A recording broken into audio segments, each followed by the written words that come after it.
All right, thank you for joining me again. This segment's going to be all about grades, what grades are expected, and what assignments you need to complete in order to get the grade you want. Okay, the first category of grades that we need to talk about are the exams, lecture exams. The lecture exams are going to be a traditional type of exam. In other words, there's no notes, no book, no phone a friend, none of that stuff. Just you and your brain completing the test.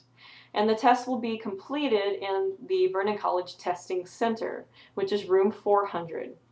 The testing center is basically a computer lab, and you'll go in, you'll sign in, you'll be given a password to the test, and then you're going to get on the computer and take your test through coursecompass.com. So yes, the test will be available on coursecompass.com, but you can only open it once, and you can only do that after you've signed in at the testing center. So that's to prevent people from cheating and doing them at home. You do need to do them in the testing center. The testing center is only open certain hours, and I've listed those hours on the syllabus, so you can look at those, and you can also check in with the testing center for those hours as well. So you need to complete them within that time. Each test will be available for a certain amount of time, about a week, and those open times are listed on your course schedule. So you do need to keep up with your schedule in order to know when to take your tests. Okay? As far as the questions for the tests, I pull those from several sources. I pull them from my lectures, which are available through Course Compass. I pulled them from the homework that you will complete, and I also like to take a few questions from the practice exams that are available through Course Compass. So those are your three sources, your lectures, homework, and practice exams for the test questions. And there will be quite a few that you haven't seen before. Okay? The online tests are randomized, so you may not get the same exact questions as your neighbor, but it's all done very fairly. And you will be tested on a little of everything that you're required to study. They are fairly difficult, so you need to be working on them and preparing for them. Okay, there are several different things that I've provided for each chapter that are designed to help you get ready for these exams. The first thing will be the lecture notes, which you'll print out and study. Anything on those lecture notes is fair game for the test. The second thing will be the chapter outlines. Now these outlines are, they're not required. You don't have to fill them out if you don't want to. But they're kind of a study aid. And basically they are a list of questions that go along with the with the lectures. And you can go along with the lectures, and as you're studying you can fill them in. And so if you like to study by writing or through repetition, this might be a good study tool for you. And they are available through Course Compass if you want to use them. Okay. There will also be a lot of extra materials on the website that can help you. The practice exams, there's all kinds of electronic flashcards and animations and etc. that you can find that may help you in studying for these exams.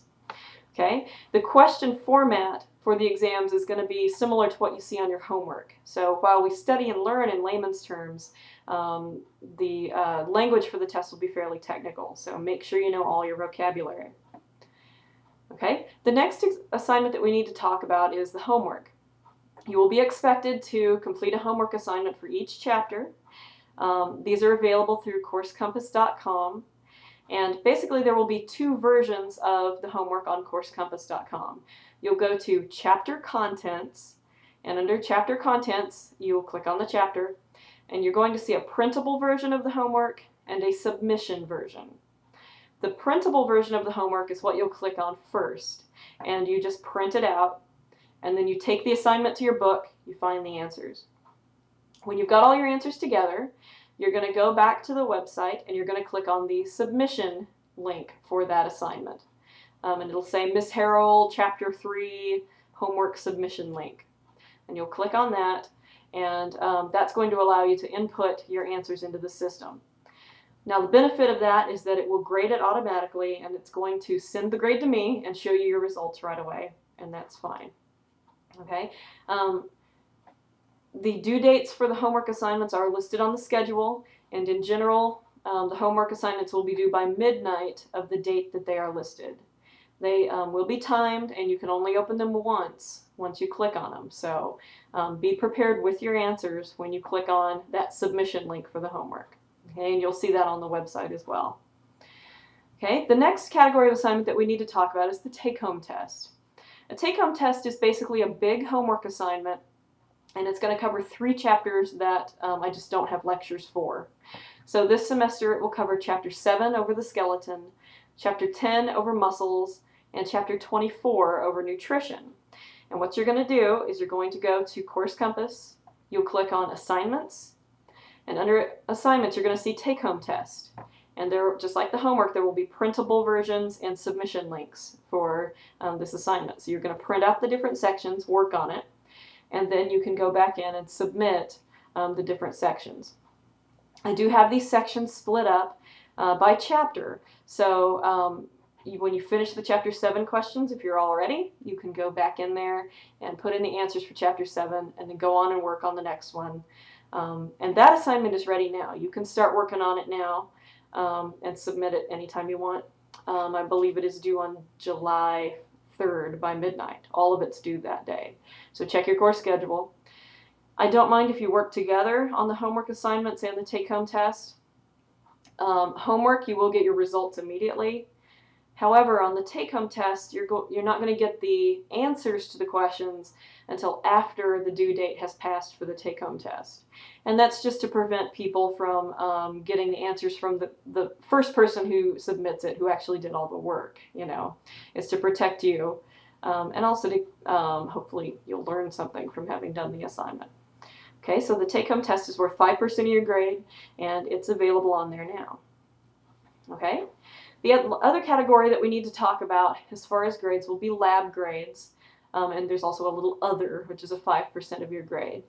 For your lab grades, your lab instructor will be deciding what she assigns, what work she requires, and so I'm going to leave things like quizzes and little assignments up to them, and they will be reporting those grades to me.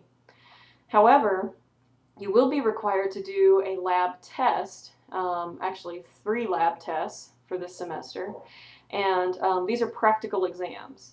So you do need to be attending lab. You need to attend every single lab because it's hands-on activities, it's attendance points. And then when you get ready for the lab test, what you're going to do is you're going to have studied a bunch of diagrams, models, you'll do some experiments, things like that. And then on the lab exam, when you come in for exam day, let's say, this is kind of dumb, but you've studied the coffee mug, okay?